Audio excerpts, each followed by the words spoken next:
Hi guys, so today we're back to talk about the next Fast and Furious film. Today we're talking about Fast and Furious Tokyo Drift, which is the third film in the franchise.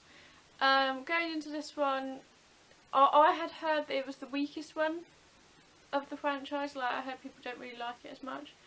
But it was alright. It was not quite as bad as I thought it was going to be. It was missing a few things and it kind of felt a bit nothing, but it wasn't dreadful and it was still an enjoyable film. So let's get on to the review. As you can tell from the title, this one is based in Tokyo as opposed to America like the last two, and this one follows a completely new character. We've never met him before. It's not even been mentioned. I'm not too sure whether this one was originally meant to be set up as maybe a spin-off as opposed to like part of the Fast and Furious franchise. I mean, I think it will. Some of the characters will feature in later films like they usually do. But it's still kind of, it was weird following a completely new character that we've not met. And contrary to what I thought in the last review, Paul Walker or Brian isn't in this film at all. And then, I guess spoilers, but Dom is in it, but not until the very, very, very end of the film. So it almost does feel quite disconnected from the rest of the films, because we know there's no characters. Until the very end, no characters that we knew from the previous films. It almost feels like its own thing, which isn't necessarily bad. Like, if it wasn't labelled as Fast and the Furious, I think it would probably work better as just sort of like as a sort of easy to watch action film. But I think having the name on it does kind of let it down just ever so slightly. Introduces a load of new characters. The main guy is called Sean, and he's been sent to Tokyo from America because of stuff that happens at the beginning of the film. He's a bit of a degenerate, and then he discovers the street racing which is going on in Tokyo and learning how to drift, which is obviously the name of the film. And yeah, he was okay. He was a bit flat, I guess you could say. It wasn't that exciting to follow. He gets sent to Tokyo to get over with his dad, and I thought that would be a good, interesting relationship to develop in the film, but you don't actually really see his dad for most of the film.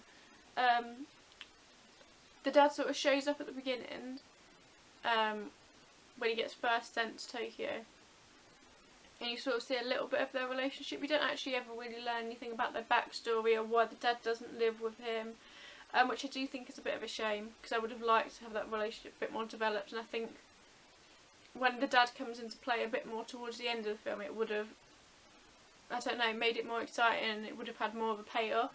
So this film also introduces the Yakuza to the world of Fast and Furious. I don't know if they worked, to be honest. The main villain in this film is somebody that runs the Yakuza's nephew, and I'm not too sure if it worked. He felt very sort of one-dimensional. The nephew's whole motivation was to please his uncle, but he didn't really have a huge reason to dislike Sean. The only reason was that, Sean likes his girlfriend, which I don't think is really like. It felt like a lot of good ideas and setup for what could have potentially been quite an interesting film, but I just feel like it didn't really ever pay off a lot of them. It's really hard to pinpoint because I don't really know what it is. It just felt like they were trying too much in this film to do all these little different things, have all these different little storylines, and none of them really equated to much. Even like the ending, for example, was so they always do a big stunt at the end of these Fast and Furious films, and this one was a street race, which is fine, fair enough, because the film was predominantly about street racing, at least at this point. And it was the nephew and Sean, the main guy, and they had a race down this big mountain, which was cool, don't get me wrong, it was kind of cool, but it was shot at night, and in my opinion, it might be fine for some people, maybe it's just watching it on my TV, but it just felt like I had no idea what was going on at some points. I don't think it was shot very well, personally. I think it was just too fast, and I couldn't tell who was in what car. Maybe it was the lighting, maybe it was just how it was filmed, but it just didn't do it for me. It just was nowhere near as good as what happened in Fast and Furious 2, and even in the first one, where they have the little the bit at the end of the first film. I just don't think it worked as well, the ending. And you know, obviously Sean wins, the good guy. But and then you don't see the nephew again. They don't have like a moment of redemption and that, oh, you're better than me, you know, oh, well done sort of thing. That's it. You just don't see him again for the rest of the film, which was really weird. I didn't expect him to ever like turn into a good guy at all. But he literally just disappears for the rest of the film. You don't even see him at the end as like a, you know, ending. This is where he is now. You just don't see him. Which is just really weird. It just really threw me off, and I thought it was quite jarring. The film also has another rapper in it. This has Bow Wow as the main kind of side comedic relief in this film. He was fine.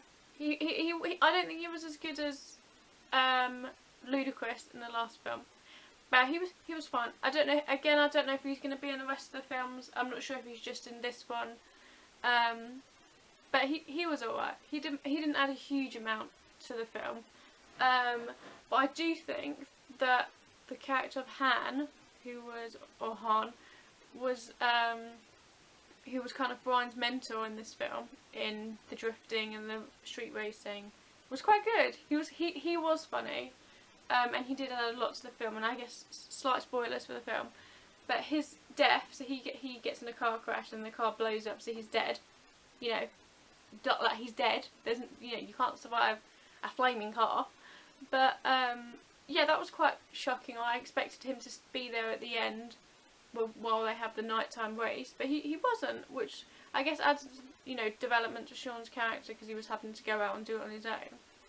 But it was a bit sudden, a bit random, which I guess is the point. But yeah, I did like his character. He was almost the father figure because, like I say, the dad isn't really in this film quite as much. Yeah, he was almost like the father figure, and when the dad kicks him out for finding out about the street racing, he takes him in and he lives at his garage. And he kind of is a father figure for a lot of the people that are not on the baddie side. You know, he seems to look after them and give them money and women. But yeah, I thought he was a good addition to the franchise, and well, he's dead now, so you know, yeah, he's not going to be in another one. I do think though, him dying, it does raise the stakes in these films a little bit, because I just feel like I was worried that the characters would be invincible, like, you know, nobody would ever die in these films because, you know, it's the Fast and Furious. Dom and Brian are probably not going to die, because obviously they are the main two characters and they drive the franchise, but the sort of the side characters, you know, it is nice to have a death that will pays off, and it does raise the stakes and mean, you know, that they can die, people can die in this universe, and that they're not gonna just, everybody's gonna have plot armor protection, which I think is good in these films, because, you know, when they're in the actual bigger stunts, it means, oh, it could actually go wrong and somebody could die here. So like I say, Dom has a little cameo at the end of this film. I'm not too sure whether that's setting up the next film, or that's just like a for the fans thing and it won't have any relevance to the storyline of these films. But it was cool. It was cool. You know, I know his car, like that car that he drives. I don't know what it is. Like I said, I don't know anything about car brands, but I know that become anonymous with him, like that car that he's driving. Like I say, I've got no idea what it is. A Dodge something maybe. But the one that his dad had, I think that's right. But it was cool. It was nice to see him and be like, oh, it's Dom, you know.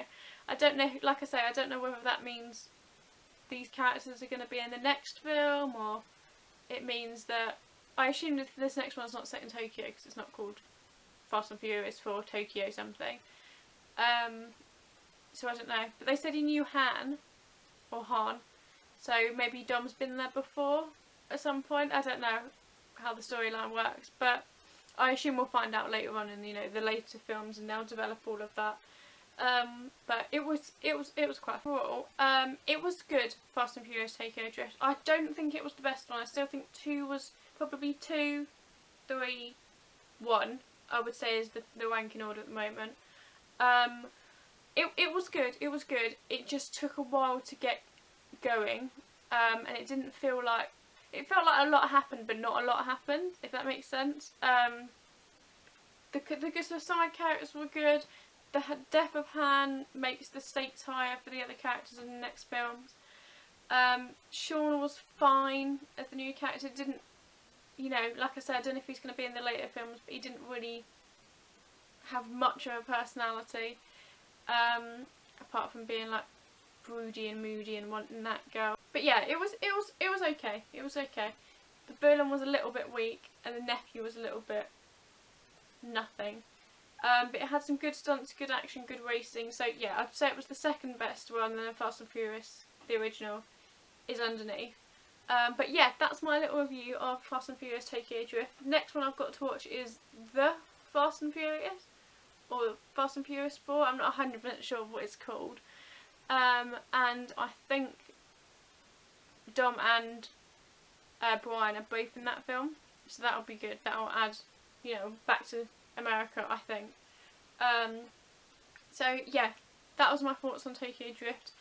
Can't wait to see what happens in the next one. I'm getting into these films. I think they are good. They're not, you know, there's nothing deep about them at the moment, but they are good action films to put on in the background when I want something a bit more exciting to watch. And yeah, so let's see how the next one goes, and I will see you in the next review. Bye!